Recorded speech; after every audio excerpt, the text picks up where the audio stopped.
চলছে হাড্ডাহাড্ডি লড়াই। খেলায় জিততে কোনো দলেরই চেষ্টার কমতি নেই। দর্শকদের করতালিতে মুখরিত খেলার মাঠ।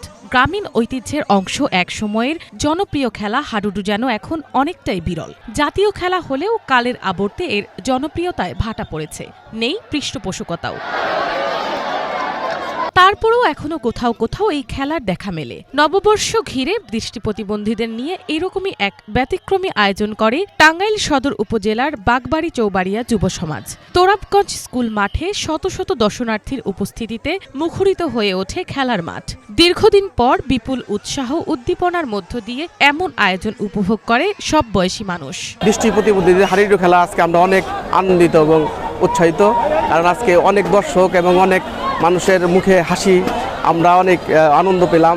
আজকে যে দৃষ্টি প্রতিবন্ধীদের খেলা হলো, এরকম খেলার রেফারির দায়িত্ব পালন করে আমি অনেক আনন্দিত। আজকে আমরা যুব সমাজের উদ্যোগে যে আনন্দিত একটা খেলা দিতে পেরেছি।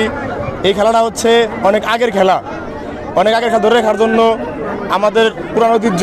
প্রতিবন্ধী যারা একেবারেই চোখে দেখে না, অন্ধ, ঠিক আছে, তাদেরও তো অনেক বিনোদন নিতে ইচ্ছা করে। তাদের মনের কথাটা আজকে এই আয়োজক কমিটি বুঝতে পেরে আজকে তাদের দিয়ে যে এই খেলাটা আয়োজন করা হয়েছে, এতে তারা যেমন অনেক আনন্দিত হয়েছে এবং যারা দর্শক এবং অতিথি যারা আজকের খেলা উপভোগ করছে তারাও আজকে কিন্তু বিশাল আনন্দ উপভোগ করছে। চোখে দেখতে না পেলেও খেলার সৌন্দর্য ও আনন্দ লুফে নিতে চান এই দৃষ্টি প্রতিবন্ধীরা। শব্দের সাহায্যে প্রতিপক্ষকে ঘায়েল করার চেষ্টা চালাচ্ছেন তারা। দুই দলে 7 জন করে মোট 14 জন অংশ নেন এই খেলায়। এমন আয়োজনে অংশ নিতে পেরে খুশি এই খেলোয়াড়রা।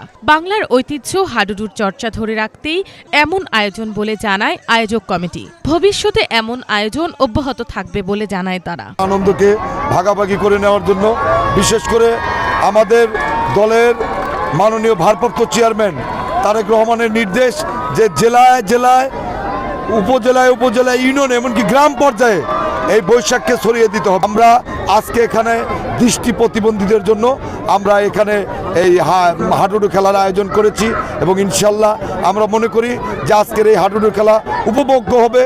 আবারও পুরনো দিনের মতো হাডুডু প্রাণ ফিরে পাক, মাতিয়ে তুলুক বাংলার মানুষকে। খেলোয়াড় থেকে শুরু করে গ্রামবাসী সবারই এটাই প্রত্যাশা।